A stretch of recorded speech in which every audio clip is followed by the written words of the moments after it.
passage dans 1 Chronique.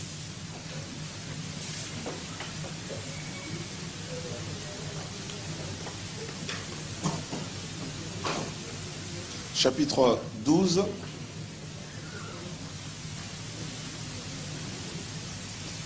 Nous lirons à partir du verset 23. Donc on va vraiment échanger, hein, il n'y a pas de problème. On va parler sur... quelle page effectivement?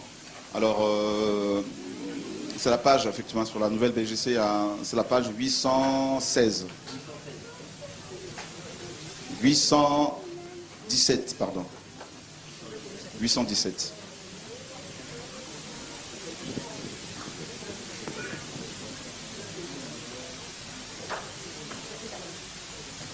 Du verset 23 au verset 32. Quelqu'un veut bien nous faire la lecture? C'est pas ça? Oh ben parfait. Ouais, pas forcément.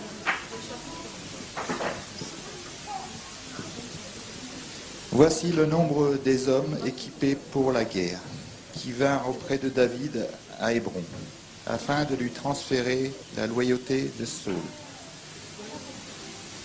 Selon le commandement de Yaël, des fils de Juda qui portaient le bouclier et la lance, 6800 équipés pour la guerre. Des fils de Siméon, forts et vaillants pour la guerre, 7100. Des fils de Lévi, 4600. Et Jéhojéda, prince de ceux d'Aaron, et avec lui 3700. Et Tsadok, jeune homme fort et vaillant, et 22 chefs de la maison de son père. Des fils de Benjamin, parents de Shaul, 3000. Car jusqu'alors, la plus grande partie d'entre eux soutenait la maison de Saul. Des fils d'Éphraïm, 20 800, forts et vaillants, et hommes de renom dans la maison de leur père.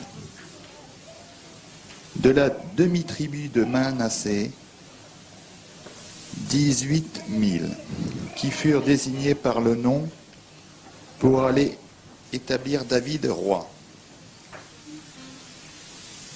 Des fils d'Issachar, forts et intelligents dans la connaissance des temps, pour savoir ce que devait faire Israël. 200 de leurs chefs.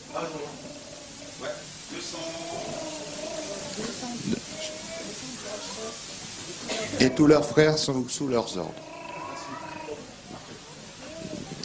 Voilà, on va parler du retour du Mashiach, du retour de Yeshua, notre Seigneur. Et nous croyons vraiment qu'il est en train de revenir, parce que les signes sont de plus en plus probants, de plus en plus évidents. Et on va parler également du temps où le Seigneur va, de manière ouverte, directe, personnelle, intervenir dans les affaires des hommes. Et on va parler également des temps de nation. Donc, et puis le Seigneur nous permettra certainement de prier pour aussi des personnes malades, donc il n'y a pas de problème. Mais depuis quelques jours, je sens dans mon esprit vraiment cette... en fait, le Seigneur me presse, me pousse à parler de plus en plus de la prophétie biblique. Voilà. Vous savez que les Écritures de Genèse Apocalypse nous parlent beaucoup de la prophétie. Il y a beaucoup de prophéties. Des prophéties en relation avec Israël, des prophéties en relation avec les nations, et également les églises. Et on nous parle ici de David qui devait recevoir, à qui on devait transférer la royauté. Et il fallait justement toute une équipe de personnes qualifiées autour de lui pour l'aider à gouverner correctement cette nation. Et parmi ces personnes, parmi les personnes qui étaient autour de David, il y avait justement les fils d'Issachar qui avaient la connaissance, le discernement par rapport au temps. Et comme je l'ai dit la dernière fois à la télé, et vous savez, l'ignorance par rapport au temps prophétique, et engendre toutes ces confusions que l'on voit dans nos assemblées aujourd'hui. Et comme vous le savez également, le Seigneur est sorti presque de la majorité de nos assemblées visibles. C'est que dans des petits groupes ici et là, des groupes de maisons, de 3, 4, 5 frères et sœurs, où l'on voit vraiment encore le Seigneur se manifester. Mais sinon, dans la plupart des assemblées, le Seigneur n'y est plus. Hein, je dirais plutôt, il n'a jamais été dans beaucoup d'assemblées. Il n'y a qu'à voir ce désordre qui règne. Alors, le temps, discerner le temps, c'est capital. Nous sommes dans Romains chapitre 13. Romains chapitre 13.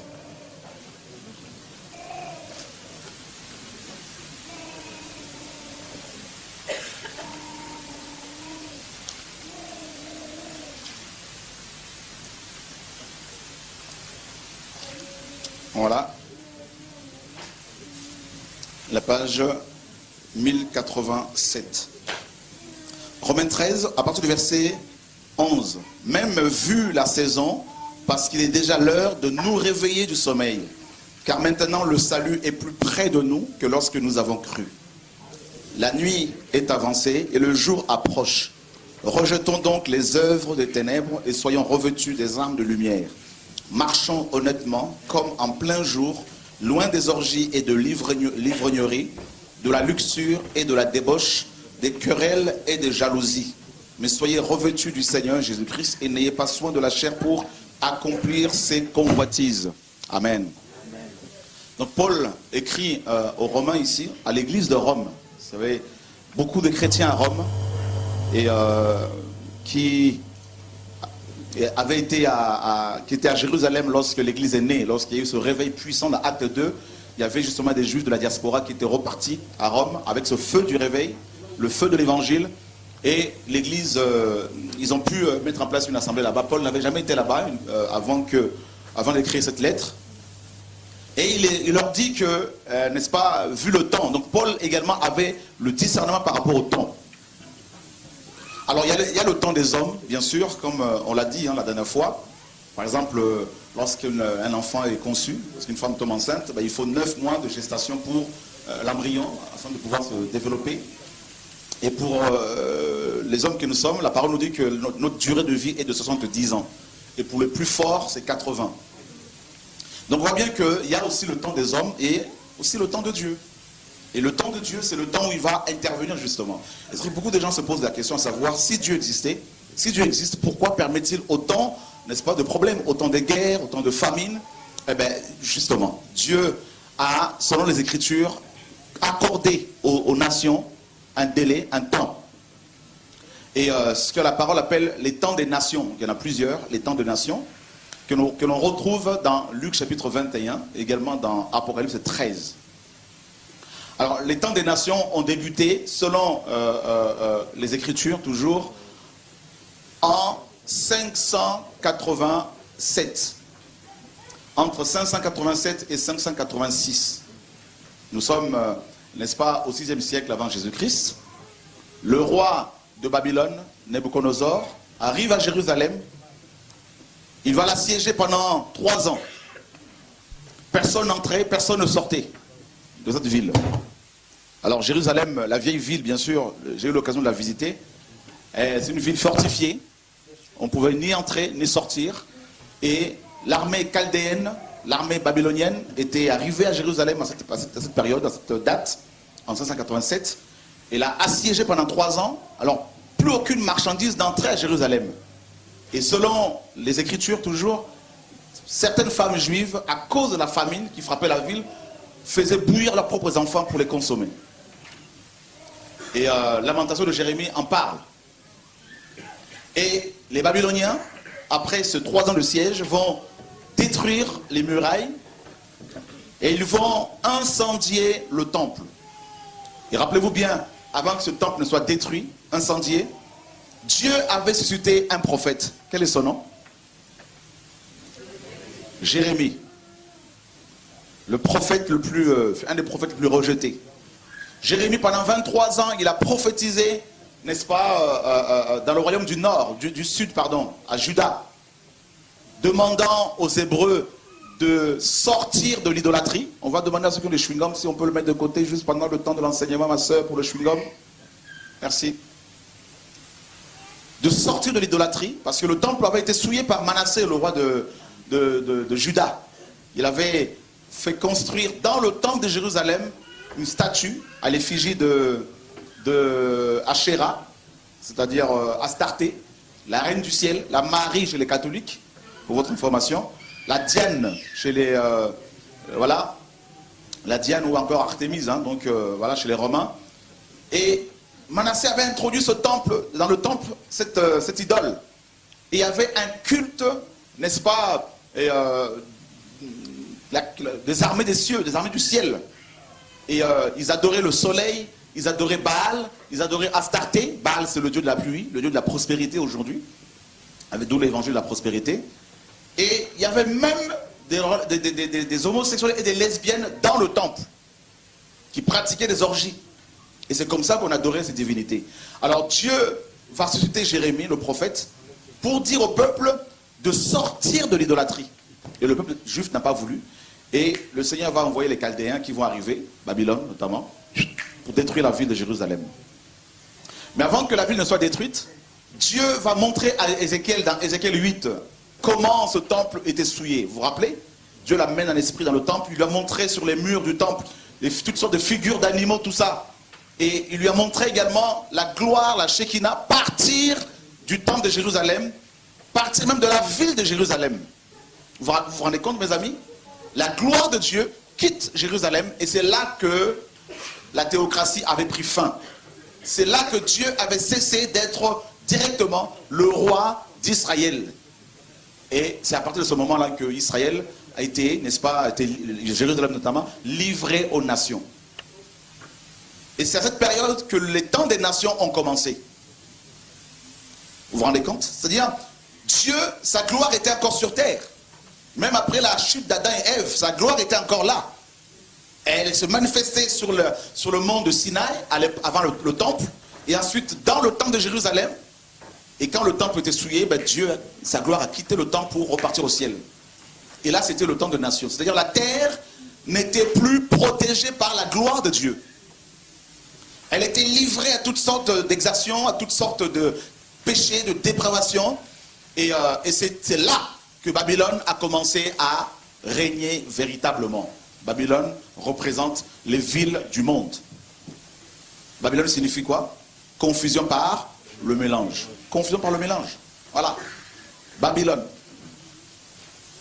Et qu'est-ce que les nations commençaient à faire? Ben, les nations ont commencé à soumettre Israël à toutes sortes de tribus, d'impôts. Regardez bien, dès l'instant où la gloire a quitté le temple de Jérusalem, eh ben, les Juifs ont connu toutes sortes d'exactions, toutes sortes de guerres, des problèmes. Et Dieu n'a pas, vous savez, pendant 4 siècles, 400 ans, la gloire n'était plus sur terre, partie. Le ciel était comme fermé. Fermé. Les temps des nations. Et un des prophètes bibliques qui a parlé sur les temps des nations, c'est qui? Daniel, le prophète. Et les nations ont pour fondement, pour votre information, l'esprit de Caïn. C'est le premier homme à avoir mis en place une civilisation. Caïn s'est éloigné de la présence de Dieu, nous dit Genèse, pour bâtir une ville, n'est-ce pas? Mais loin de la présence de Dieu. Et les temps des nations, c'est quoi? C'est un temps que Dieu a confié aux nations, que Dieu a laissé aux nations pour qu'elles s'auto-dirigent, afin qu'elles apprennent par leurs propres erreurs qu'elles ne peuvent rien faire sans Dieu. Il n'y a qu'à voir ce qui se passe dans le monde. Dieu permet à ce que certaines personnes, notamment certains ministres, colonels généraux, soient touchés. Et je vous assure, ces personnes nous donnent des informations concernant justement l'organisation de la gouvernance mondiale, le gouvernement mondial. Mais c'est impressionnant. Il y a des sacrifices humains, même ici en Europe. Certains enfants notamment qui disparaissent. Vous voyez, il y a beaucoup de choses qu'on nous cache.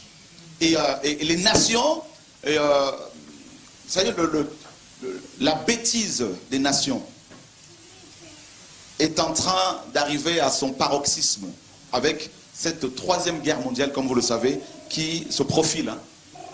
Et ça, très peu de gens le savent. Vous voyez, donc, il y a quelques mois, il y a peut-être 2 ans, en songe, Dieu m'a donné une vision, j'ai vu des horloges tomber du ciel. Il y en a une qui m'a beaucoup frappé, elle était énorme, et dessus il y avait, hein, c'était écrit 23h57, minuit moins 3. Et j'entends le Seigneur me dire, voilà, il est 23h57 dans mon horloge, avant mon retour. Et 3 mois après, je tombe sur un article des scientifiques européens qui nous disent, n'est-ce pas, qu'il reste 3 minutes dans l'horloge atomique, hein, nucléaire. C'est-à-dire, les scientifiques tirent la sonnette d'alarme, disant que si les gouvernements des nations ne font rien pour réduire leurs arsenaux nucléaires, eh bien, la Terre va être complètement pulvérisée. Et ils disent qu'il reste 3 minutes. Et que font nos pasteurs, nos apôtres, nos prophètes? Eh bien, ils vont dire aux gens, beaucoup, pas tous, heureusement, mais beaucoup prêchent sur la prospérité financière. Venez à Jésus, donnez, vous serez bénis. Vous serez la tête et non la queue. Vous aurez des belles voitures. Vous aurez des villas. Mais ils ne se rendent même pas compte qu'on n'a plus de temps. Que le Seigneur est en train de nous interpeller. Il est en train de revenir. Je vais vous dire une chose. Vous savez comment ça va se passer, la Troisième Guerre mondiale? Ben, ça va être une guerre entre l'islam et, bien sûr, le judaïsme. C'est-à-dire, c'est la guerre entre Ismaël et Jacob. Les 2 frères. Isaac et Ismaël, pardon. Vous voyez? Donc, c'est-à-dire les nations musulmanes, pas forcément les Arabes, parce que quand on dit musulmans, c'est absolument les Arabes, non. Il y a beaucoup de frères du Maghreb ou Arabes qui sont croyants en Christ, bien sûr. Donc, c'est vraiment les musulmans. Il y a aussi des Noirs qui sont musulmans. Il faut toujours souligner ça. C'est important. Parce qu'il y a beaucoup d'amalgame. Et vous voyez, mes amis, donc ça va être ça, la guerre entre l'islam et le judaïsme. Bien sûr, la nation juive, comme vous le savez, Israël est soutenue par les Américains. D'accord? Donc, voilà. Et les nations musulmanes, bien sûr, par d'abord la Russie. Et il n'y a pas longtemps, Poutine a dit clairement que les États-Unis constituent une menace pour la Russie. Et on sent que, d'ailleurs, au port de l'Europe, hein, on a cette guerre-là en Ukraine, justement, qui est encore là. Et on voit que ça peut péter à tout moment. Vous voyez, la terre, actuellement, est sur une poudrière. Yeshua est en train de préparer son église. Et beaucoup de chrétiens passent à côté parce qu'ils n'entendent pas le son du chauffard. Ils sont obnubilés par la terre, ils sont séduits par cet évangile, n'est-ce pas, complètement humaniste, et qui glorifie les hommes, qui magnifie le monde, les hommes. Et ils ne savent même pas en quel temps nous sommes. Paul dit, vous savez en quel temps nous sommes? Il dit, c'est l'heure de vous réveiller du sommeil, c'est l'heure de nous réveiller. Il s'était mis dedans, lui aussi. Il dit, la nuit est avancée. Vous voyez, pour pouvoir le savoir, il faut avoir l'horloge. Il faut connaître le temps. Alors, les Écritures nous parlent de 3 horloges. La première horloge, c'est Israël. Le Moyen-Orient. Il n'y a qu'à voir ce qui se passe en Israël, au Moyen-Orient. La deuxième horloge, ce sont les nations. Il n'y a qu'à voir ce qui se passe avec les nations. Et la troisième, bien sûr, c'est tout ce qui est religion, église, tout ça. Il n'y a qu'à voir ce qui se passe. Ce sont des horloges. Il n'y a qu'à regarder en Israël pour comprendre que les temps, on n'a plus de temps. Voilà. Et d'ailleurs, même sur le plan physique. Voilà, je veux dire, la Bible nous dit que la durée d'une vie terrestre est de 70 ans, 70 ans. Donc si vous avez 70 ans, si vous avez 50 ans, ça veut dire qu'il vous reste 20 ans. Je veux dire, voilà. Vous voyez, quand on s'approche de la retraite, je ne sais pas à quelle heure on prend la retraite ici, mais comment 65 ans. Voilà, vous voyez, quelqu'un qui arrive presque à la retraite, il va préparer sa retraite correctement, tout ça, parce qu'il sait qu'un jour, il ne va plus travailler. Eh ben, ceux qui ont 50 ans, ceux qui ont 40 ans, ceux qui ont 60, ils vivent comme s'ils ils vont jamais mourir. Mais il ne vous reste pas grand-chose. Au lieu de vous préparer pour l'éternité, mais on vit comme si on avait 2 ans. Vous voyez? Mais c'est quand même impressionnant. Hein? Alors des questions, notez-les comme ça, vous aurez un tas de questions.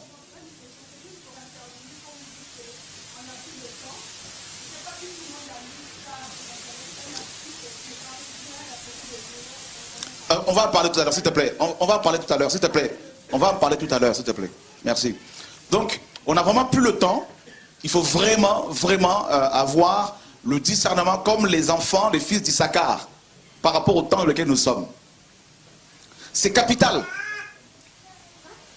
Quel temps, quel message? Le Seigneur disait dans Luc, il disait, quel est donc le serviteur prudent et fidèle, la Matthieu également, que son maître a établi sur ses gens pour leur donner la nourriture au temps convenable. Et mes amis, Paul continue, il dit, car le salut est plus près de nous que lorsque nous avons cru. Alors le salut ici est en rapport avec la lumière, bien sûr. Yeshua, selon Ésaïe 60. Lève-toi et sois illuminé car ta lumière arrive. Voyez? Donc c'est ça le salut, la lumière, Yeshua, la lumière du monde. Et il dit également que le jour arrive, le jour approche. Donc, bien sûr, le jour est en rapport avec la lumière. Et il est question du jour de Yahweh, du jour du Seigneur. Et c'est ce que nous attendons tous. Le jour du Seigneur qui va d'abord commencer par l'enlèvement, la disparition de manière simultanée de tous les vrais croyants, chrétiens à Yeshua. Alors, quand on dit chrétien pour beaucoup, c'est ceux qui fréquentent une église locale, pas nécessairement. Parce qu'il y a beaucoup de gens qui suivent Jésus-Christ et qui n'ont pas d'assemblée locale. On peut être membre d'une église locale et être un faux chrétien.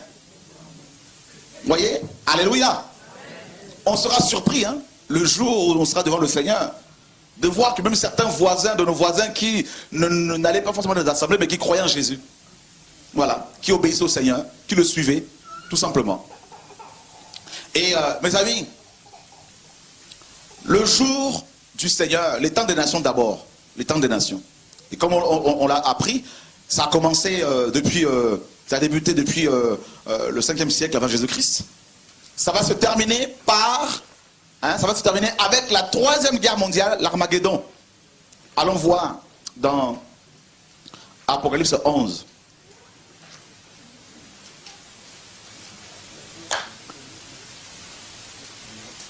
C'est le dernier livre, Apocalypse chapitre 11, la page 1157, 1157.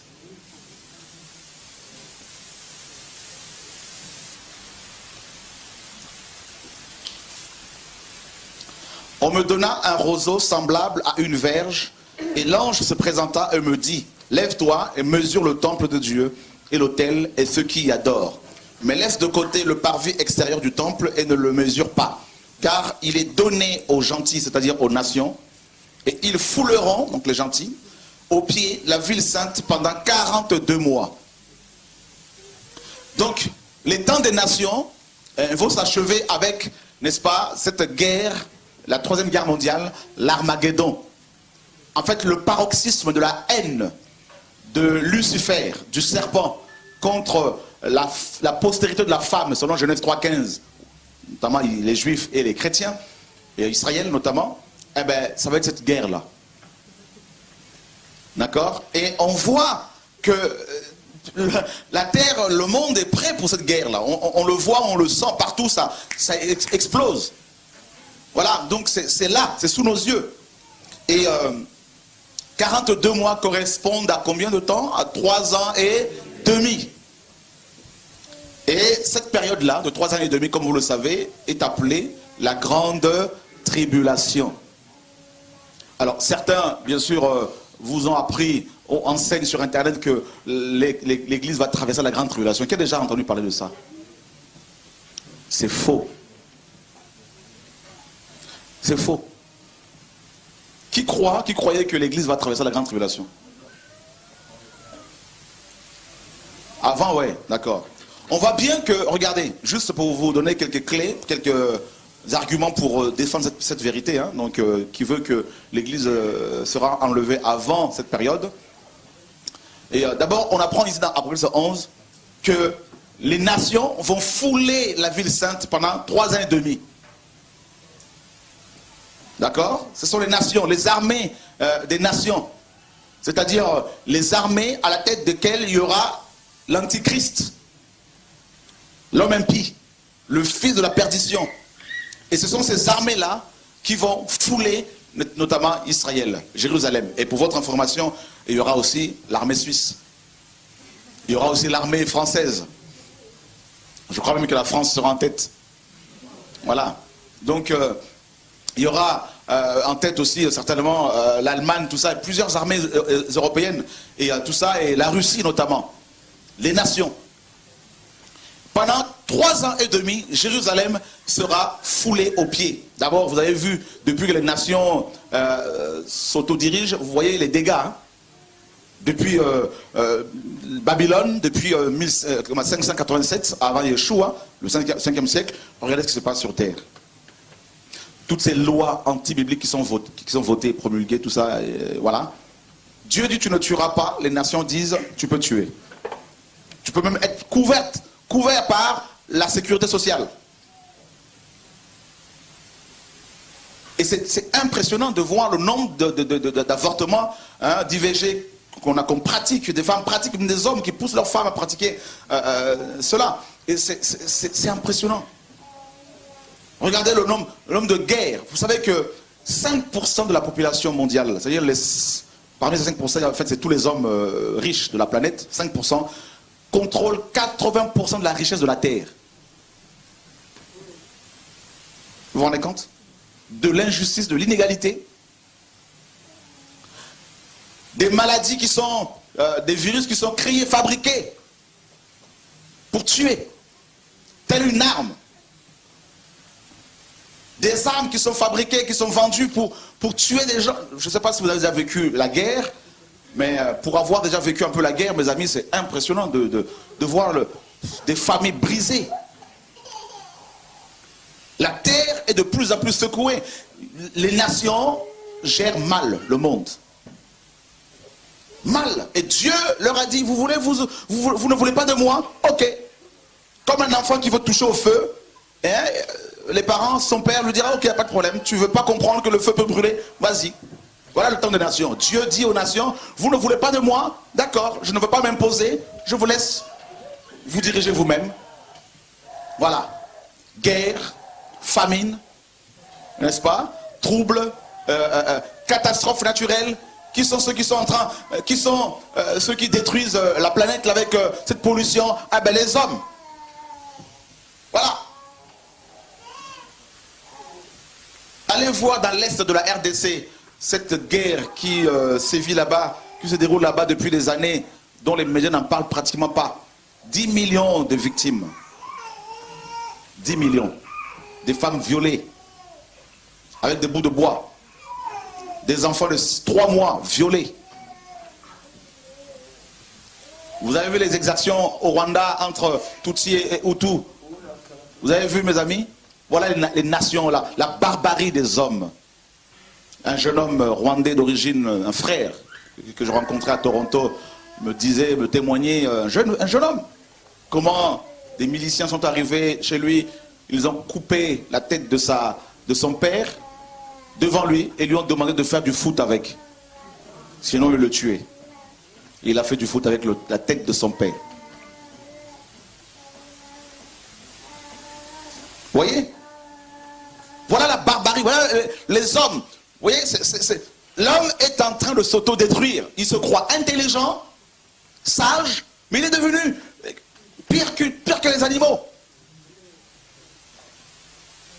Les animaux tuent pour manger. Mais les hommes tuent pas, hein, par plaisir. Voilà. C'est un jeu. Voilà notre monde.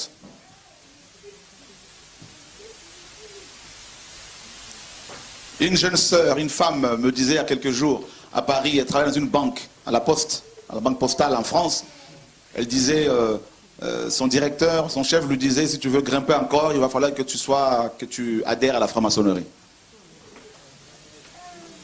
Et beaucoup de jeunes en Afrique également, qui travaillent dans les banques, certaines banques là-bas, on leur impose l'adhésion à la Rose-Croix, à la franc-maçonnerie, Ekankar, Maïkari, tout ça. Et ensuite, lors de l'initiation, ils sont bien sûr violés. Et hommes ou femmes. C'est des rites, des pratiques terribles. Et tout ça, c'est couvert, c'est caché. Vous voyez? Ce qu'on nous montre là, tout ça là, c'est beau, hein, mais la face cachée là, on ne la montre pas. Le monde, les vraies réalités du monde. Et on a l'occasion d'annoncer la parole, comme je vous ai dit à certains hommes politiques, mais on entend des histoires, mes amis, c'est horrible. Voilà la réalité des nations. Et la création même la terre éprouve les douleurs de l'enfantement. La terre ne supporte plus le péché des hommes. Les Écritures le disent. La terre avait reçu le sang, n'est-ce pas, d'Abel, lorsque son frère Caïn l'a tué. Et la terre a reçu tellement de sang qu'elle n'en peut plus. Qu'elle demande l'intervention du Créateur. Romains 8 nous dit que la création attend avec un ardent désir la révélation des fils de Dieu. Même la création, l'univers, tout ça, n'en peuvent. La création est fatiguée de l'homme.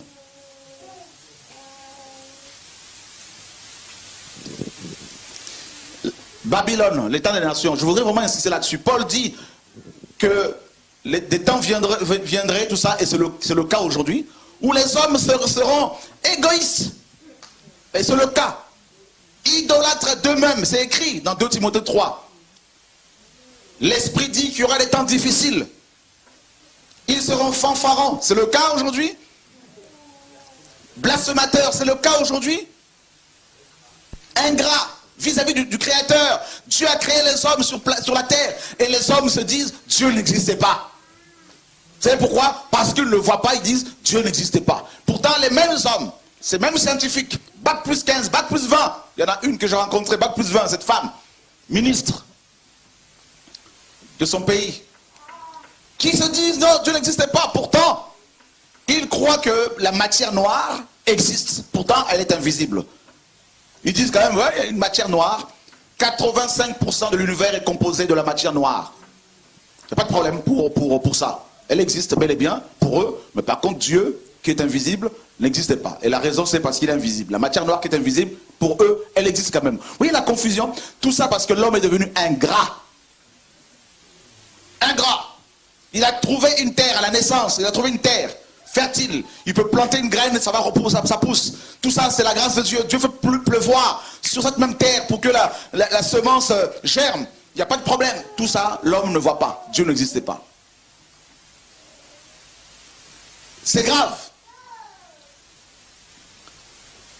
Les nations. Nous sommes arrivés à une période où l'homme est devenu, avec ses diplômes, avec cette technologie, l'homme est devenu tellement esclave de ses propres créations. L'homme est devenu tellement, vous savez, le même homme qui se dit intelligent, il va mettre sur un paquet de cigarettes, fumer dessus. Le même homme va dire, il faut arrêter de fumer. Mais écoutez, c'est simple. Fermer ses entreprises, fermer ses usines. C'est tellement simple. Vous voyez l'hypocrisie? Vous voyez, c'est des lobbies, tout ça là, c'est la mascarade. Mais en fait, on est à la fin. On est à la fin, mes amis. Je ne suis pas en train de vous dire, voilà, le Seigneur va revenir le 12 mars, c'est pas ça. Hein, comme c'est illuminé, ça y est, ils vont voir des ovnis à gauche à droite, et puis ils vont se suicider. Ça, c'est. Si vous tirez une balle, là, vous êtes mal barré. Hein. Là, c'est sûr que vous n'allez pas là-haut, hein. Vous allez en bas.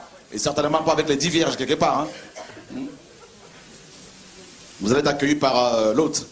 Hein? Alléluia. Que Dieu nous garde. Il y aura un temps de questions-réponses, ne vous inquiétez pas. On est à la fin. Et vous avez vu tous ces produits de beauté?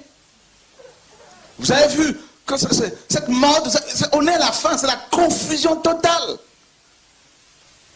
La confusion. Et le Seigneur a dit qu'il allait y avoir des guerres pendant les temps de nations. Et de plus en plus des guerres. De plus en plus. La Première Guerre mondiale, c'est, comme vous le savez, 15 millions à peu près de morts, entre 15 et 30 millions de victimes. La Deuxième Guerre mondiale, 60 millions de victimes. C'est terrible. Terrible. La barbarie. Et des guerres, il y en a de plus en plus, comme vous le savez, de plus en plus. En Centrafrique, vous avez vu tous ces enfants victimes de la guerre, des viols. Au Congo RDC, en Amérique latine, avec les FARC, tout ça là, il y a des troubles partout. Vous avez vu tous ces enfants palestiniens qui sont tués, vous avez vu ces bombes en Israël, ça explose de partout. Vous avez vu tous ces attentats, mes amis, toutes ces fusillades. Regardez, on est à la fin. Même certains policiers deviennent complètement maboules. Mon fils de 16 ans, pour votre information, s'est fait, arrêter, appréhender, alors qu'il rentrait du sport, il y a 4-5 jours, par la BAC. La police anticriminalité. Alors, 16 ans, il rentrait tranquillement à la maison. On le placarde par terre, une de ses dents cassées, des blessures partout. Vous voyez? C'est la confusion. Même la police devient de plus en plus... C'est la fin. Vous avez vu aux États-Unis ce qui se passe? Voilà.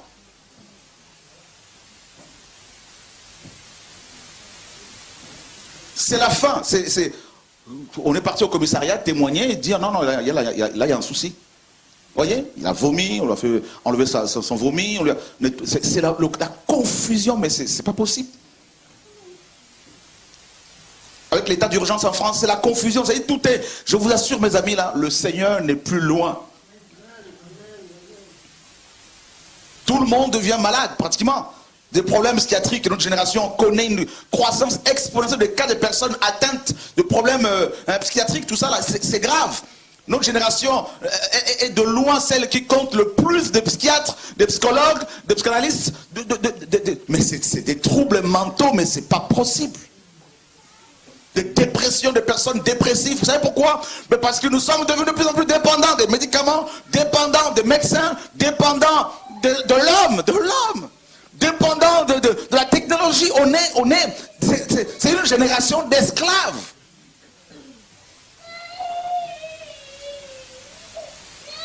Voilà le temps des nations. Tout ça là. Dieu dit ok, je me retire, je vous laisse. Je vous laisse. Vous pensez être intelligent, sage, je me retire, je suis Dieu, n'est-ce pas? Dieu disait, je ne veux pas m'imposer, je suis tout puissant et en même temps amour, je ne veux pas vous écraser, alors je vous laisse. Voilà, faites ce que vous voulez jusqu'à ce que j'intervienne. Même l'Afrique noire était épargnée jusqu'à présent, jusqu'à quelques 2 ou 3 ans, des attentats voilà. Et là, vous avez vu tout ce qui se passe là, tout ça, là, mes amis, au Burkina Faso, au Mali, au Sénégal. Vous avez vu tout ce qui se passe, c'est partout maintenant, partout. Il n'y a pas un seul coin de la terre qui soit épargné. Non, non. Le Boko Haram, tout ça, vous avez vu? Je vais vous dire des choses ici, là, mes amis. Écoutez bien, j'ai vu une autorité, une grande autorité en Afrique. Une grande autorité qui dirige son pays, qui voulait nous recevoir lors d'une mission en Afrique. Et on a discuté.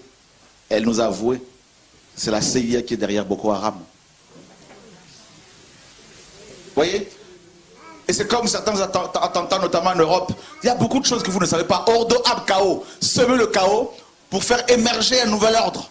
Voilà, prenez le billet de $1, vous avez vu, non? Ordo ab chaos. C'est écrit, c'est là, c'est sous nos yeux. En dessous de la pyramide, c'est écrit. Ordre, faisons émerger l'ordre à partir du chaos. Voilà. Pourquoi? Mais parce que, mes amis, c'est la fin. C'est la fin. C'est la fin. Il y a beaucoup de choses qu'on ne peut pas dire ici.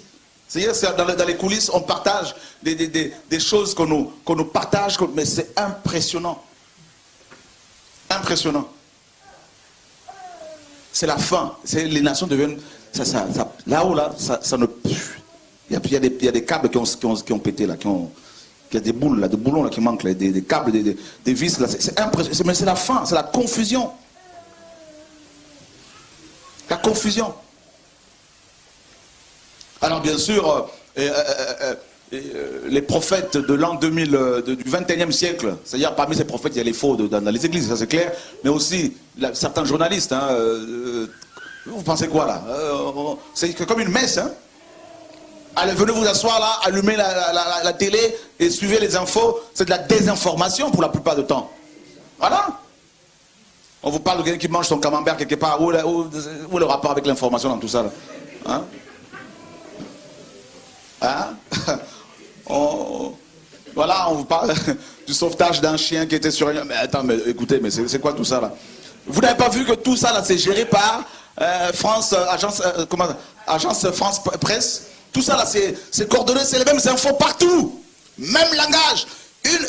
Babylone, c'est quoi? Soyons un langage, une vision, une pensée. Bah oui. C'est une seule pensée, tu peux pas penser autrement. Voilà. Au travail, parlez seulement de Jésus, vous allez voir comment les gens vont... Voilà, parce que c'est pas la pensée, n'est-ce pas, babylonienne. Jésus n'est pas dans sa pensée. Ah non, non. Tout de suite, oula, secte. Faire peur. Voilà. Vous avez vu, non? Ben voilà, c'est ça. C'est impressionnant, mes amis. En fait, on prépare... Les infos, c'est ça. Hein, c'est une bonne sauce qui est préparée, tout ça, un petit mélange quelque part, un peu quelques ingrédients, tout. Et puis quand c'est fini, là, tac, on dit c'est bon, c'est réglé, on leur balance ça. Et puis on boit. Et en fonction de ça, on agit, on réagit, tout ça. Les sondages, tout ça, les sondeurs, est-ce qu'ils viennent vous voir? Hein, du jour au lendemain, on dit 80%. Ah bon? Depuis quand? On a fait le sondage, tout ça, 70%. Ah bon? 50%. Ah bon? Des estimations. Tout est... Les gens sont là, oui, babylonisés, formatés, hein, enfoutés, oui. Et puis c'est nous qui sommes une secte, alors que là ils sont chez eux, mais ils sont complètement dans une secte qui s'appelle Babylone. Les temps des nations. Alléluia. Amen. Le matraquage publicitaire. Vous avez vu ce fromage là, c'est bon. Oui. Et puis tac, je veux manger, alors que t'as pas à la base, t'as pas cette envie. Mais à force d'entendre, de regarder, ça crée à toi une envie, n'est-ce pas, qui devient indispensable. Vrai ou faux? Ben voilà. Et tous les 6 mois, on change de portable. Nouveau modèle. Tous les 6 mois, 8 mois, nouveau modèle par rapport au véhicule. Regardez comment ça va vite. Ça va très vite. Tu prends crédit sur crédit. Carte, on te propose aux États-Unis, Canada, quand tu arrives, oh là, le nombre d'Africains qui sont embourbés là-bas, mes amis, là, on te propose de mettre 30, 40 cartes hein, de crédit. Alors là, c'est le paradis. Hein? Ils sortent des pays où il n'y a rien, ils arrivent là, on leur dit, vous avez 40 000 euros comme ça. Oh, 40 000 $. Alléluia. Prison. Celui qui emprunte est l'esclave de celui qui lui prête. C'est écrit dans la Bible ou pas? Société de consommation. Voilà Babylone.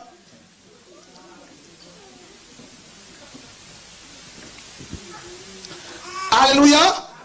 Vous êtes là? Vous n'êtes pas fatigué? Regardez. Regardez Babylone. Préparez vos enfants pour le retour du Seigneur. Préparez vos familles. Après 18. Après ces choses, je vis descendre du ciel un autre ange qui avait une grande autorité et la terre fut illuminée de sa gloire. Il cria avec force à haute voix et il dit, elle est tombée Babylone la grande et elle est devenue la demeure de démons et le repère de tout esprit impur et le repère de tout oiseau impur et détestable. Car toutes les nations ont bu du vin de sa prostitution effrénée et les rois de la terre ont commis la fornication avec elle et les marchands de la terre se sont enrichis par l'excès de son luxe. Voilà Babylone. Toute la terre, c'est des marchands. Tout est monnayable aujourd'hui, tout. La santé, tout. Tout, vous ne voyez pas, tout.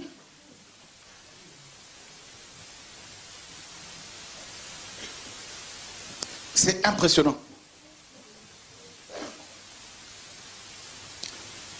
Il y a quelque chose que vous devez savoir par rapport à Babylone. Je vais en parler là où, quand on va lire le passage qui en parle. Parce qu'il y a beaucoup de gens qui sont ignorants. Et on nous dit que Babylone a du vin, fait boire aux gens le vin de la débauche. On sait ce que c'est le vin. Hein? ce que ça peut produire. Hein.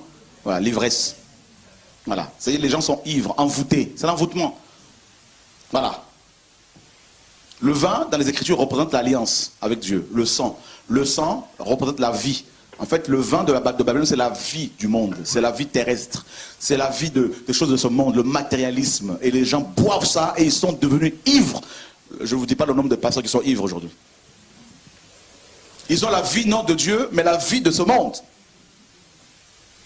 Et il y a comme un envoûtement qui est là. Et on nous dit que c'est une prostitution effrénée. Puis j'ai entendu du ciel une voix qui disait « Sortez de Babylone, mon peuple ». J'avais reçu ce passage il y a 17 ans. Je me rappelle encore très bien. J'étais en train de dormir comme ça. J'ai vu dans une vision un tableau devant moi. Et dessus, il y avait écrit Apocalypse 18:4. Je me rappelle bien, je m'étais réveillé ce jour-là et je cherchais ma Bible aussitôt. Et je ne comprenais pas ce que Dieu voulait me dire. Sortez du milieu de Babylone, mon peuple. Le peuple de Dieu se retrouve dans Babylone. Waouh! Dieu dit sortez. Vous savez, dans les Écritures, il y a toujours eu des sorties. Hein? Abraham sort, n'est-ce pas? Lot est sorti avec Abraham. Pareil, les enfants d'Israël, sortis. À chaque fois, Dieu demande à ses enfants de sortir. D'ailleurs, le mot ecclésia veut dire hors d'eux. Voilà, appelé hors d'eux. Voilà. Et le grec ici, même l'hébreu, hein, le verbe sortir ici en hébreu ou dans le grec, est dans le présent continu. Donc, toujours, nous sommes en train de sortir. Nous sortons tous les jours. Tous les jours. Parce que tous les jours, Dieu nous enseigne. Tous les jours, il fait tomber nos écailles. Tous les jours, il nous révèle qui sont ceux qui sont avec nous. Les vrais et les faux. Il y a des séparations. Donc, c'est des sorties à chaque fois. À chaque fois que tu te sépares d'avec le péché ou d'avec un faux frère, hein, c'est une sortie pour toi. Alléluia. Waouh, Seigneur. Donc, en fait, je veux dire à quelqu'un ici, prépare-toi à la solitude. Hein, je veux te dire de te préparer à la solitude. Voilà. Ne sois pas inquiet si tu es seul. Oh non, moi je suis seul, personne ne me comprend. Ben, qui t'a dit qu'on allait te comprendre? Hein? Quand tu t'es converti, est-ce que Dieu t'a dit qu'on allait te comprendre? Ben non. Même Dieu lui-même a été rejeté. Et toi? Ah oui. Dieu dit dans Ésaïe 1, l'âne connaît son habitation, sa maison, l'autruche, tout ça, les animaux connaissent leur crèche, tout ça. Et moi, Dieu, mon peuple ne connaît rien. Mon peuple m'abandonne. Ah oui, et toi? D'ailleurs, plus tu commences à avoir les yeux ouverts sur le monde, plus tu vas devenir bizarre pour les gens du monde. Ah oui.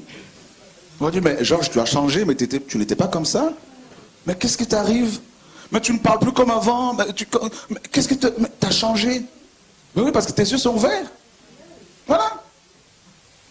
Alléluia. Vous avez vu tous ces cas de cancer, juste une parenthèse. Bon, il y a quelques années, il y a 20 ans en Europe, il n'y avait pas autant de cas de cancer. Même en Afrique, c'était rare. Mais pourquoi? C'est la bouffe. La nourriture. Ben, c'est vrai.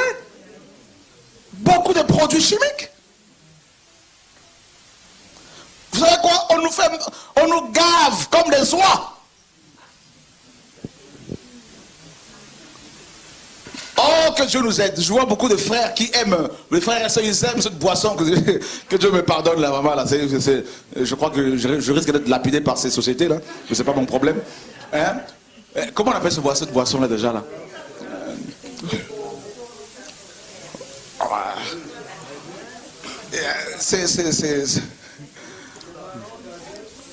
Ça va revenir là.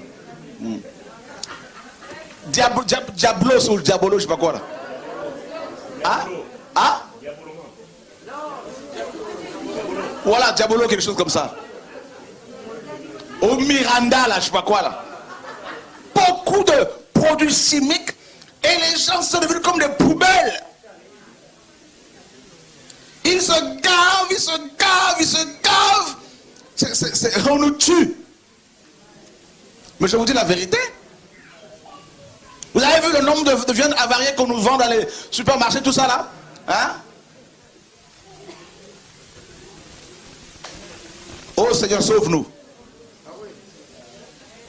Les animaux là, ils sont nourris avec quoi? Hein? Les poules là.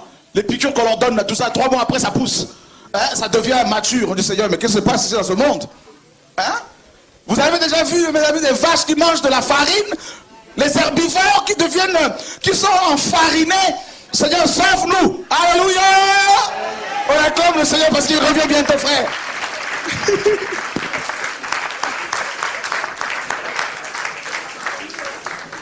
On dit non, il n'y a pas assez d'herbe, la terre est tellement polluée, alors farine. Voilà.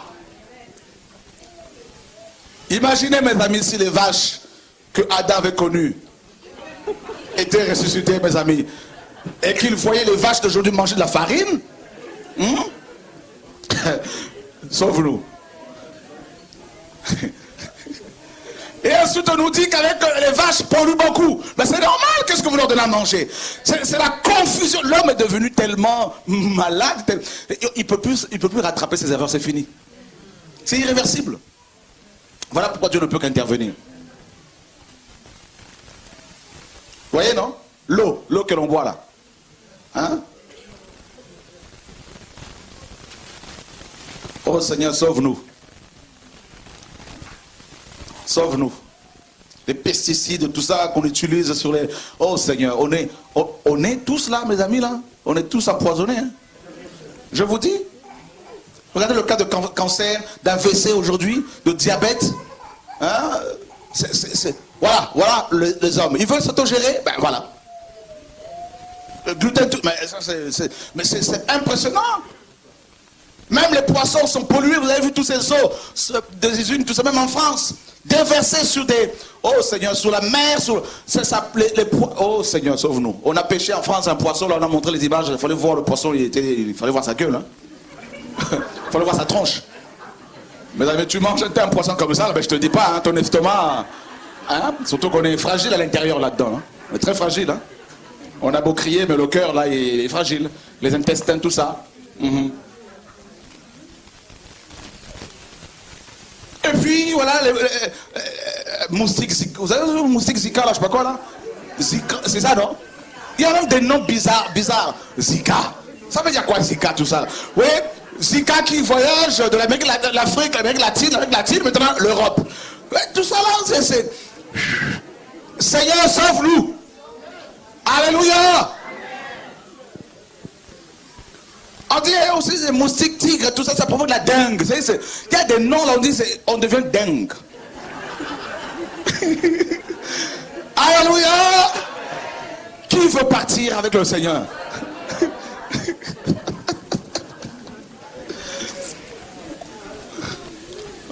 Bon, on finit bientôt, on vous laisse le temps de poser des questions après. Quelques minutes encore, s'il vous plaît.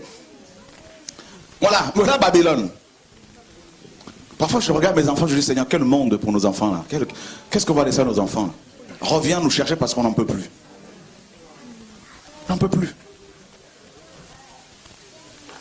Et bizarrement, vous allez voir les riches de ce monde, vous n'allez pas les voir faire des courses à Carrefour. Hein? Ils ont notre circuit pour votre information. Ah bah oui. Ils ont un autre circuit. Et ça, beaucoup ne le savent pas. Vous ne le verrez pas, ED, Lidl, tout ça. Ah non, faire la queue avec leur caddie. Ils savent que là, le show. Seigneur, sauve-nous. Babylone. Mon peuple, afin que vous ne participiez point à ces péchés et que vous n'ayez pas de part à ces fléaux. Dieu veut qu'on ne prenne pas part au fonctionnement de Babylone, au péché de Babylone, pour ne pas être jugé avec. Car ces péchés sont montés jusqu'au ciel et Dieu se souvenu de ses iniquités. Rendez-lui selon ce qu'elle vous a fait. Et payez-lui au double selon ses œuvres. Et dans la même coupe où elle vous a versé à boire, versez-lui au double.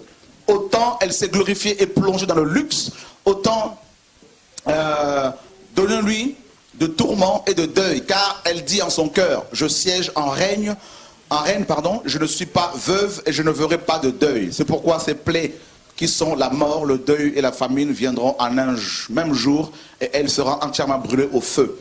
Car le Seigneur Dieu qui la jugera est puissant. Et les rois de la terre qui ont commis la fornication avec elle et qui ont vécu dans le luxe, la pleureront et mèneront deuil sur elle en se frappant la poitrine quand ils verront la fumée de son embrasement. Et ils se tiendront éloignés dans la crainte de son tourment et diront, malheur, malheur, Babylone la grande, cette ville si puissante, comment ta condamnation est-elle venue en une seule heure? Les marchands de la terre aussi pleureront et seront dans le deuil à cause d'elle, parce que plus personne n'achète leurs marchandises, qui sont des marchandises d'or, d'argent, de pierres précieuses, de perles et de fin lin. Voilà ce qui se passe aujourd'hui, hein. De pourpre, de soie, d'écarlate, de toutes sortes de bois odoriférants, et de toutes sortes de bois de senteur, d'ivoire et de toute espèce de vaisseaux de bois très précieux, d'airain et de fer, de marbre, du cinnamome, de parfums, des essences, de l'encens, du vin, de l'huile et de la fine fleur de farine, du blé, des bœufs, des brebis, de chevaux, des chars, des esclaves et des âmes d'hommes. Waouh! Des esclaves, ça existe encore, oui. Ça existe. Allez dans certains pays, vous allez voir. Allez en Arabie Saoudite, vous allez voir certains, vous allez voir des esclaves. Oui, ça existe encore aujourd'hui, mes amis. Et on nous parle d'âmes, d'hommes. Là, c'est ce que je voulais aussi développer rapidement. Les âmes d'hommes. Qu'est-ce que la parole veut nous enseigner ici? Eh bien, pour votre information, certainement vous le savez, il y a un marché souterrain d'organes humains. Voilà. Il y a des personnes qui vont dans les hôpitaux suite à des maladies bénignes, hein, donc voilà, et puis du jour au lendemain on dit oh, le cancer, c'est un cancer, et ça s'est propagé, ça s'est métastasé, tout ça, et ben, la personne est décédée. Ah bon? Et puis surtout il ne faut pas ouvrir le cercueil parce que son corps se décompose rapidement, alors c'est scellé. Il y a une sœur qui est décédée, que je connais personnellement, que je connaissais en Allemagne, elle faisait au moins 1m80. Elle a eu juste une petite malaise comme ça, on l'amène à l'hôpital en Allemagne, hop, on nous apprend qu'elle est décédée. Ah bon? Mais elle était presque bien, elle est partie d'elle-même à l'hôpital parce que, non, elle est décédée. Il fallait surtout pas ouvrir son cercueil parce que son corps se décomposait. Ah bon? Et puis le cercueil faisait au moins 1m50 de long. On dit, mais un problème là? Elle est pas là-dedans là. Ah non, non. On voit juste sa tête, le corps n'est plus. Pourquoi? Eh bien, il faut prendre les reins, il faut prendre le cœur, il faut prendre, voilà. Et ça, il y a des informations avec des sources sûres. Notamment une amie qui travaille à l'OMS, l'Organisation mondiale de la santé. Voilà. Parce que les riches se font des commandes. Eux, ils ne sont pas sur la liste d'attente par rapport aux organes. Non. Et ça coûte cher. Vous avez vu, en Asie, ces enfants qui sont obligés de vendre leurs organes pour nourrir leurs parents. Ils montrent leurs cicatrices au niveau du ventre, des reins qui sont... Voilà, ils prélèvent un rein, hop, on vend 10 000 $. Voilà. Des yeux au Brésil. Vous avez vu ces enfants qui n'ont pas d'yeux? Tout ça là, avec des cuillères, on les arrête. Tac, on arrache les yeux comme ça. Il y a beaucoup de choses que nous ignorons. Nous sommes devenus, cette génération est remplie de barbares. De barbares. Et là, le Seigneur dit justement, il faut sortir de ce fonctionnement-là. C'est pas facile, hein. Il dit, il faut sortir. Regardez, le Seigneur dit quoi? Pendant le temps de nation, il y aura la marque de la bête, n'est-ce pas? 666. On ne peut ni acheter ni vendre sans la marque de la bête. Et Obama avec Obamacare, là, tout ça, là. Eh bien, il y a quoi? Eh bien, c'est sur l'offrant, hein. On va imprimer le... Hein? Voilà, la marque là, ou sur la main droite, comme la parole le dit. C'est là, c'est arrivé depuis. Et la parole nous dit par rapport à la marque de la bête, on ne peut ni acheter ni vendre si on n'a pas la marque de la bête. Et c'est le cas. La marque de la bête est aussi une marque financière. Aujourd'hui, allez voir votre boulanger à côté, dites-lui que vous voulez une baguette. Dites-lui que vous allez faire un troc. Du troc. Hein? Apportez, je ne sais pas, une banane contre une baguette, vous allez voir. Ça ne marche plus. Allez voir votre pâtissier pour lui dire, non, mais parlez en langue, en prophétisant, je veux une baguette ou un gâteau, monnaie. Voilà, l'argent. Voilà. Et le Seigneur a dit quoi? L'argent. Montrez-moi la monnaie que vous avez. De qui porte-t-elle l'effigie et l'inscription? Hein, l'effigie, tout ça, de César. Et César représente bien sûr l'homme impie. Bien sûr. C'est une image, hein, donc c'est un type de l'homme impie. L'argent monnaie, comme vous le savez, ce n'est pas Dieu qui a signé dessus. Hein. C'est le gouverneur de la Banque de Suisse, hein, ou de Paris, de France. Donc vous voyez bien que ce sont les hommes qui sont à la base de cette richesse-là. Les hommes. Les grandes familles. Rockefeller, tout ça, donc Fondation Ford, hein, le Club de Rome, et tout ça, et ce sont eux. On ne peut ni acheter ni vendre sans l'argent monnaie. Tout tourne autour de cette richesse-là créée par les hommes. Et c'est à cause de ce bout de papier que les hommes vendent leur corps, que les hommes vont faire des sacrifices, qu'ils vont tuer à cause d'un bout de papier avec de l'encre dessus. Oh Seigneur, sauve-nous. Sauve-nous. Regardez cette crise migratoire. Vous avez vu ces déplacements des populations. Voilà. Et ça va où? Généralement, en Europe. L'Europe est comme un aimant qui attire maintenant les nations. Mais posez-vous la question, pourquoi l'Europe? C'est simple. L'Europe a donné au monde, n'est-ce pas, le plus grand empire qui n'ait jamais existé. Et la Rome impériale, détruite au IVe siècle, dans sa partie occidentale, le 4 septembre 476, 76. Et cette Rome impériale est reconstruite aujourd'hui depuis l'Europe. C'est l'Europe qui dirige le monde, c'est l'Europe qui a colonisé le monde. L'Australie, ce sont les Européens qui l'ont colonisé. Voilà. Les Amériques, pareil. Chili, le Brésil, ce sont les Européens.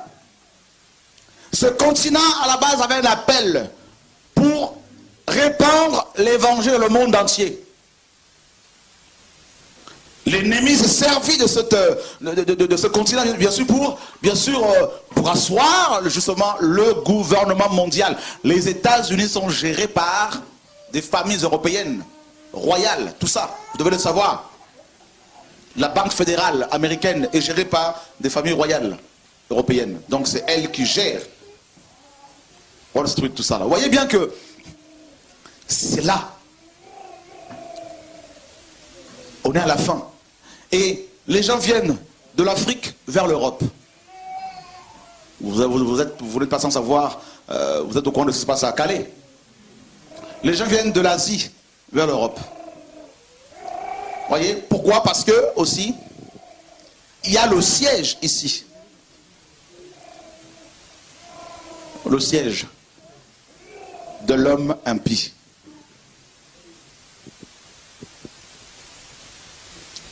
Donc, les nations sont secouées. Et ça ne va pas s'arrêter là. Il y a quelques années, il y a 2 ans, le Seigneur m'avait dit que le populisme va prendre de l'ampleur en Europe. Il y aura même des guerres civiles. Des troubles. Oh, je vous assure. Parce que cette vague migratoire qui arrive comme ça, ben vous avez vu ce qui s'est passé à Cologne. Hein? Vous avez vu à Cologne ce qui s'est passé. Donc, vous voyez, c'est la conquête, c'est l'islam qui va se propager, c'est la sorcellerie africaine qui va se propager, c'est beaucoup de choses. Hein? Chacun vient avec ses divinités, avec ses dieux. Donc c'est la fin, c'est le chaos. C'est le chaos. Alors pour nous croyants, il nous reste très peu de temps, très très peu de temps. Et le Seigneur dit, quand vous verrez Jérusalem investie, environnée par des armées, sachez que sa désolation est proche. Et elle sera foulée aux pieds jusqu'à ce que les temps des nations, on nous dit Luc 21, soit accompli. Alors, ici, le verbe accomplir ici, signifie, elle nous parle de la coupe, hein, donc c'est une coupe qui doit être remplie hein, jusqu'à ce que des débordements, voilà, c'est ça l'image, comme un sablier, jusqu'à ce que la coupe déborde, littéralement, c'est ça. Et regardez dans Genèse 15, Dieu disait à Abraham, tes descendants seront étrangers dans un pays qui ne leur appartiendra pas, et ils y seront asservis pendant 400 ans, hein, car l'iniquité des Amoréens n'est pas encore à son comble. C'est-à-dire, Dieu ne veut pas intervenir tant que la coupe ne déborde pas. Et c'est exactement ce qui se passe actuellement. La coupe est en train de déborder maintenant, pratiquement. C'est pour ça que Paul dit, c'est l'heure. C'est l'heure, justement. La coupe déborde, c'est l'heure. Le péché de Babylone est arrivé jusqu'au ciel, c'est l'heure. Je posais la question, Seigneur, mais regarde tous ces pasteurs qui font n'importe quoi. Ils violent des femmes, ils prennent ton argent pour faire n'importe quoi. Beaucoup font... Mais Seigneur, Dieu dit, j'ai un temps, j'ai mon temps. C'est leur temps, bientôt, je vais intervenir.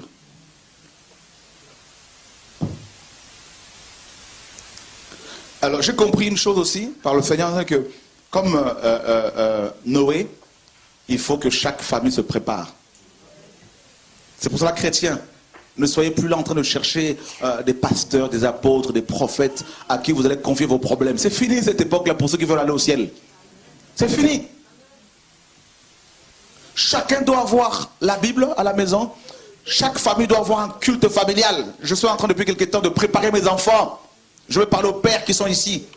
Que faites-vous avec vos filles, vos fils? Je vais parler aux mères qui sont ici. Que faites-vous?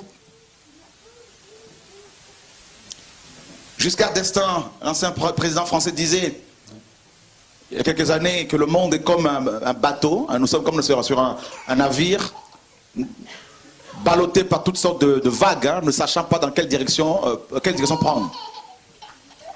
Ils le savent. Ils savent qu'ils ne gèrent plus rien. Ils ne maîtrisent plus rien.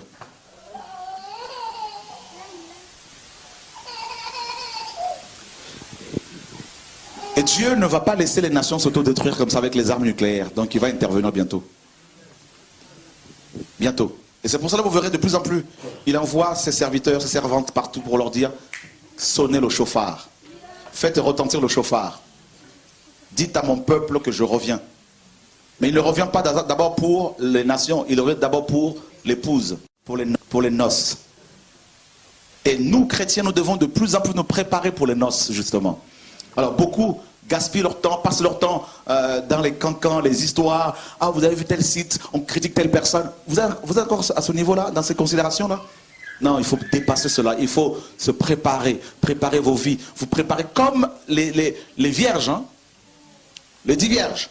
Il y a eu un temps d'endormissement, un temps de sommeil. Maintenant, c'est l'heure de nous réveiller. Et quand elles se sont réveillées, elles ont regardé à l'horloge, elles ont vu qu'il était minuit. Ah ben oui. Car Yeshua reviendra à minuit, précisément pas selon les hommes. Mais je veux dire, minuit dans les Écritures, comme vous le savez, c'est le paroxysme du péché. C'est le péché qui va atteindre son paroxysme. Et c'est le cas. Homme avec homme, femme avec femme. Dieu aime tous les hommes. Mais Dieu est contre le péché. Vous avez vu? Aujourd'hui, il n'y a même plus besoin d'avoir des femmes pour concevoir, pour porter les enfants. Il y a des fœtus, des utérus carrément artificiels. Hein, on fabrique les utérus, c'est-à-dire ça a marché, on est à la fin, on peut. Dieu ne peut qu'intervenir, frère. Ah oui. Alors quel Dieu? Quel Dieu? Eh bien Yeshua. Yeshua, chacun doit chercher Dieu. C'est l'heure de se remettre en question. C'est l'heure de se dire, Seigneur, j'ai passé des années dans la religion, des années dans l'athéisme. Même les athées, ils sont croyants. Parce que s'ils croient en l'athéisme, c'est qu'ils sont croyants. Ben oui, tout le monde est croyant. Vous posez la question à un homme, vous croyez en Dieu? Non, je ne crois en rien. Donc vous croyez qu'il n'y a rien? Oui, je crois que Dieu n'existe pas, donc vous croyez.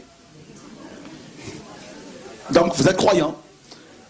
Vous croyez en la non-existence de Dieu. Oui, donc vous êtes croyant. Alléluia. Voilà. Donc, on ne peut pas échapper à cela. Dieu nous a tous créés croyants. Alors, c'est l'heure de se tourner vers le vrai Dieu pour être un vrai croyant. Alléluia. L'heure vient et elle est déjà venue où les vrais adorateurs adoreront le Père au Vatican, à Lourdes, en esprit et en vérité. Voilà.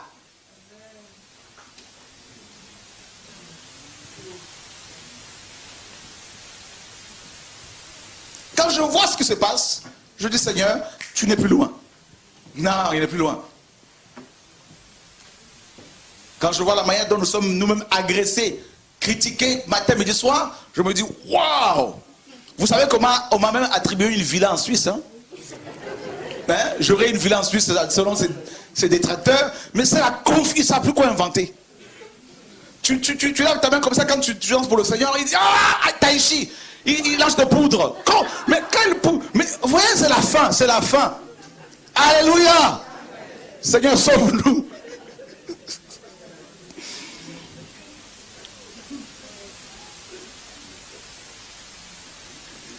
Waouh! sénateur est venu nous voir au Gabon, comme je vous l'ai dit. Ce monsieur, un homme riche. Mais on voyait bien qu'il était malade, fatigué. Il avait besoin d'abandonner ses gris-gris. On m'a appelé pour prier il y a quelque temps pour une femme, la femme d'un président qui était malade, d'un président africain. Cette femme avec son mari, président de son pays, invoquait le diable et il leur apparaissait comme ça. Terrible, hein? Et avec son mari, elle buvait du sang humain. Chaque jour. 1 litre. Et vous savez quoi? Satan, quand il vous donne 100 €, il va vous réclamer au moins 10 000 €. Et Satan l'a frappé. Elle est devenue folle. Cancer généralisé. Ils ont demandé à un pasteur d'aller prier pour elle. Ça, c'est sa sœur qui me le disait aussi. Hein, qui est une connaissance, une femme que je connais. Le pasteur en question est parti prier pour elle à l'hôpital à Paris. Ils avaient pris le premier étage de cet hôpital, tout le premier étage, pour eux, réservé. Le pasteur est allé prier pour elle dans sa chambre d'hôpital. Le lendemain, il est mort, le pasteur. Satan l'a eu, frappé. Il ne craignait pas Dieu. Ah oui, parce que quand on approche des gens comme ça pour prier pour eux, il faut être...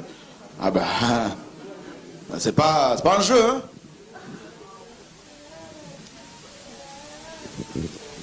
Le diable, comme vous le savez, c'est lui qui gère Babylone.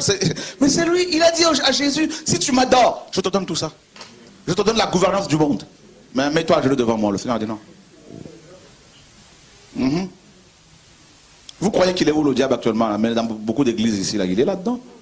Que ce soit pentecôtiste, protestant, catholique, alors n'en parlons même pas. Les vrais chrétiens, ils sont avec Dieu. Il y en a qui peuvent fréquenter ces assemblées, mais Dieu va leur demander de sortir. Ils ont invité une autre femme, un autre pasteur. Pareil, il est parti prier pour elle, il est mort. Ils sont venus me voir pour aller prier pour elle. Sa soeur m'a demandé. Mais malheureusement, elle est décédée entre-temps. Elle avait tellement gonflé, tellement enflé, qu'on ne pouvait pas l'habiller pour l'enterrement. Ils l'ont bandé carrément. Vous voyez, hein?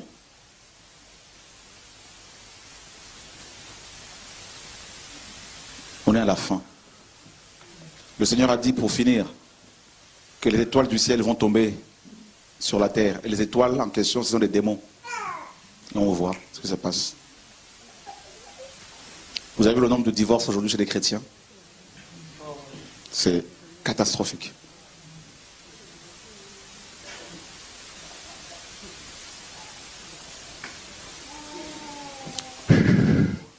Alors sortir coûte cher. Hein. Sortir, c'est tous les jours. Même si on a quitté physiquement une assemblée, mais il faut sortir de Babylone par rapport à notre cœur. Le cœur de l'homme. La méchanceté, la jalousie, l'hypocrisie, le racisme, le tribalisme, tout ça, là, c'est des choses qui nous tuent. La méchanceté, le mensonge, le trafic de faux papiers, l'hypocrisie.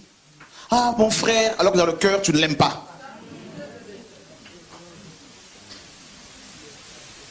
Comme ce pasteur qu'on a dénoncé qui, n'est-ce pas, dénonçait Babylone, alors que dans les coulisses, sur ce Skype, il allait danser sur nus devant des femmes. C'est la confusion, hein, c'est la confusion totale.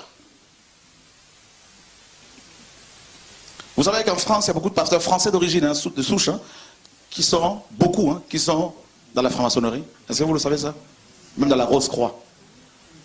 Pour votre information. Vous avez vu la Fédération protestante de France, hein, qui est d'accord avec le mariage gay, qui bénit. Maintenant, c'est la confusion, c'est la fin. C'est la fin, je vous dis. Hein, moi, je dis, Seigneur, en fait, j'ai compris une chose, pour partir au ciel, hein, il faut être aussi, c'est la grâce, bien sûr, attention. Mais le Seigneur dit, ce sont les violents qui s'emparent du royaume. Lot, quand il a vu que sa femme ne voulait pas continuer la marche, hein, quand elle s'est arrêtée, parce que quand ils sont sortis de Sodome et Gomorrhe, Dieu disait qu'il ne fallait pas regarder en arrière. Hein.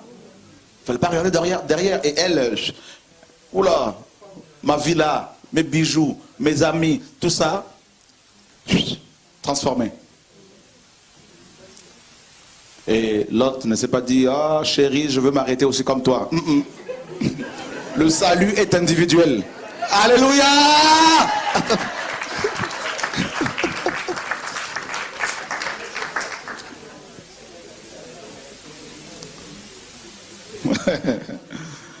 Mais pourtant c'était ta chérie, non? Mariée, hein? Coup de foudre, hein? Mais quant au salut, frère, si tu ne veux pas y aller, moi je continue ma route. Je me rappelle ma femme, quand elle était païenne, on s'est mariés, on était tous les deux païens. Je me suis converti, comme elle est française de souche, elle était athée. Elle prend un couteau, elle me dit, lequel que tu aimes, ton Dieu ou moi? Je le regardais, je dis, ouais, mais je t'aime, mais Dieu, je l'aime plus que toi. Elle se coupait les veines, elle dit, ah, je la traverse, s'il te plaît, arrête. Elle dit, je divorce, je dis, non, moi, je ne veux pas, mais par contre, je veux continuer avec Jésus. Voilà. Ah non, pas de divorce dans notre royaume, là, pas de divorce. Dieu l'a touché, gloire à Dieu, mais vous voyez, c'est beaucoup abandonnent la marche chrétienne à cause des sentiments. Ah, mais tu sais, c'est ma chérie. Ah bon? Ok, c'est ta chérie, d'accord, mais le jour où tu vas mourir, mon frère, ta chérie va pleurer, c'est sûr, parce qu'elle t'aime. Parce qu'elle t'aimait, je dirais, parce que quand c'est comme ça, c'est au passé, comme ça qu'on commence à parler. Hein. Elle t'aimait, oui, mais pourquoi elle t'aime plus? Ben oui, parce qu'elle est un cadavre. Tu ne peux pas aimer un cadavre. Et puis, on parle au passé, vous savez pourquoi? Posez-moi la question pourquoi? Parce que tout le monde sait que l'être, la personne n'est plus là. Elle est partie. Ben oui. Regardez, même le français même nous parle. Hein. On dit que la personne nous a quittés. Mais son corps est là, non? On dit que la personne nous a quittés. Mais vous-même, vous parlez, vous réalisez que la personne n'est pas dans ce corps. Elle nous a quittés. Mais vous ne croyez pas que Dieu existe, qu'il y a une vie après la mort. Pourtant, vous employez ce verbe-là, quitter. Pourquoi vous ne dites pas que la personne est là? Elle nous a quittés. Ben oui, parce qu'elle n'est plus là. Ça, c'est un corps physique. Voilà. Question?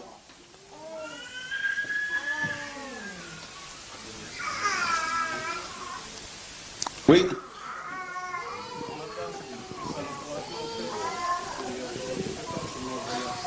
Comment? Un encouragement, d'accord. Plus fort, s'il te plaît. Il y a 2 semaines, je nous envoie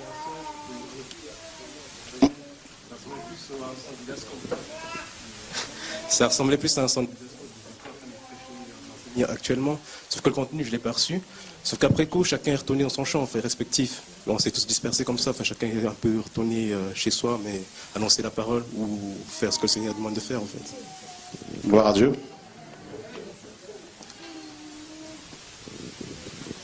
Alors, comment ça va se passer l'enlèvement, justement? On va finir par là. C'est que là, à l'heure actuelle, tout peut arriver. C'est-à-dire, l'ange qui va sonner le 7e chauffard est déjà prêt, qui est la dernière trompette, hein, et selon les Écritures. Nous ne connaissons pas le jour exact. Le Seigneur l'a dit. Donc ça, ok. Mais par contre, les éléments sont là, les signes sont là. Sur le plan climatique, on voit ce qui se passe. Tous ces tremblements de terre, ces volcans qui explosent, qui rentrent en éruption, ces tremblements de terre, tous ces tsunamis, tout ça, on voit que la terre, voilà, cette pollution également. Sur le plan familial, on voit cette dislocation de la souche familiale. Et voilà, donc sur le plan moral, on voit également toutes ces lois qui sont votées, encourageant le péché. Dieu dit tu ne tueras pas, les hommes viennent et disent tu peux tuer. Voilà, donc... Dieu a créé un homme et une femme. Donc on voit ce qui se passe au jour d'aujourd'hui. Donc on voit qu'on est vraiment à la fin. C'est la fin. Sur le plan politique, on voit qu'il y a de plus en plus de crises. Cette crise politique, d'ailleurs, c'est ce que va pousser les nations à chercher, à demander un homme qui viendrait pour asseoir, proposer une autre gouvernance. Voilà. Donc d'où le gouvernement mondial. Et vous savez qu'il y a déjà l'ONU, ça on sait ce que c'est. Voilà, cette organisation, cette agence, hein, l'OMS pour la santé, l'OMC pour le commerce, et voilà, l'OTAN, on voit que c'est là. La Terre est devenue un petit village. Il n'y a presque plus de frontières. Voilà. Et Et il y a quelques années, quand on venait en Suisse, il y avait tout le temps des contrôles. Hein. Hier, on est venu, il n'y a pas de contrôle. Donc on voit que c'est fini, tout ça, ça saute. Hein. Donc c'est là, c'est la fin. Et sur le plan religieux, on voit l'évangile de la prospérité qui prend de l'ampleur. On ne parle plus de la crainte de Dieu, c'est rare. On ne parle plus de la sanctification, c'est rare. On ne parle plus, on parle plus de l'argent, on parle plus des fédérations d'églises, des fédérations des pasteurs, on parle plus de l'adhésion des gens aux églises, non plus de la relation que les gens doivent avoir avec le Seigneur. C'est rare tout ça là. C'est rare. On voit plus des prédicateurs stars, n'est-ce pas? Et leurs photographies, leurs images, tout ça. Voilà, l'homme est de plus en plus mis au devant de la scène et l'idolâtrie est encouragée. Et il n'y a qu'à voir, par exemple, tout récemment, cette femme musicienne chrétienne, chanteuse chrétienne, soi-disant, d'origine congolaise qui est décédée. Et il n'y a qu'à voir tous ces chrétiens, pasteurs, prophètes, bishops qui se sont réunis, qui ont loué un grand stade pour lui rendre hommage avec sa photo, tout ça. Il n'y a qu'à voir l'idolâtrie là. Comment les gens... C'est impressionnant. D'autant plus cette femme... voilà, quand on voyait ces clips, on n'était pas forcément inspiré à la crainte de Dieu. Voilà, on poussait à la crainte de Dieu. Et c'est là, c'est les gens de plus en plus les yeux fermés. Le péché est devenu bien, le mal est devenu bien, le bien est devenu mal. Voilà. D'accord? Donc, on voit que c'est là. Alors, il va y avoir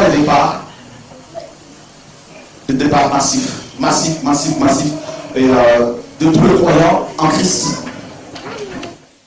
Alors, une chose que vous devez aussi savoir, c'est que nous serons de plus en plus, ceux qui veulent aller au ciel, de plus en plus persécutés. Oui, ça va rien.